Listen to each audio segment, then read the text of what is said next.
Whether through democracy, strong public education, quality health care, or broad economic opportunity, reducing inequity is the highest human achievement. I left campus knowing little about the millions of young people cheated out of educational opportunities here in this country. And I knew nothing about the millions of people living in unspeakable poverty and disease in developing countries. It took me decades to find out. You graduates came to Harvard at a different time. You know more about the world's inequities than the classes that came before. In your years here, I hope you've had a chance to think about how, in this age of accelerating technology, we can finally take on these inequities and we can solve them. Imagine, just for the sake of discussion, that you had a few hours a week and a few dollars a month to donate to a cause. And you wanted to spend that time and money where it would have the greatest impact in saving and improving lives. Where would you spend it? For Melinda and I, the challenge is the same.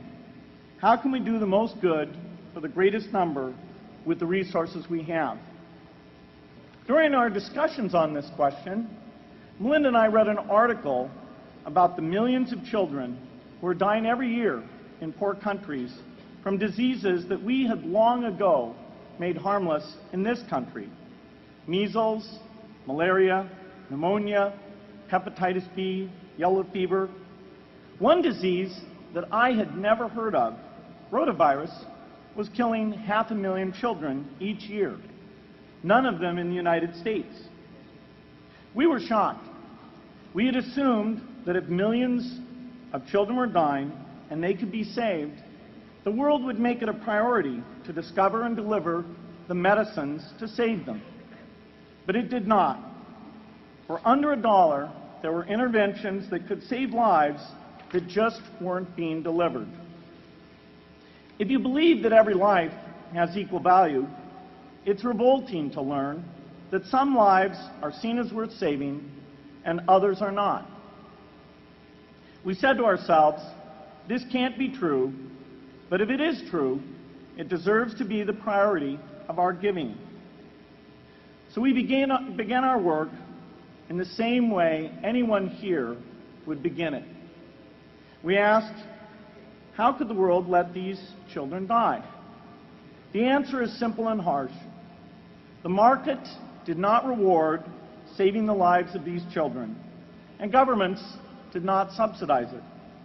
So the children died because their mothers and fathers had no power in the market and no voice in the system.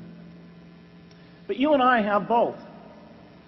We can make market forces work better for the poor if we can develop a more creative capitalism. If we can stretch the reach of market forces so that more people can make a profit or at least earn a living serving people who are suffering from the great inequities. We can also press governments around the world to spend taxpayer money in ways that better reflect the values of the people who pay the taxes.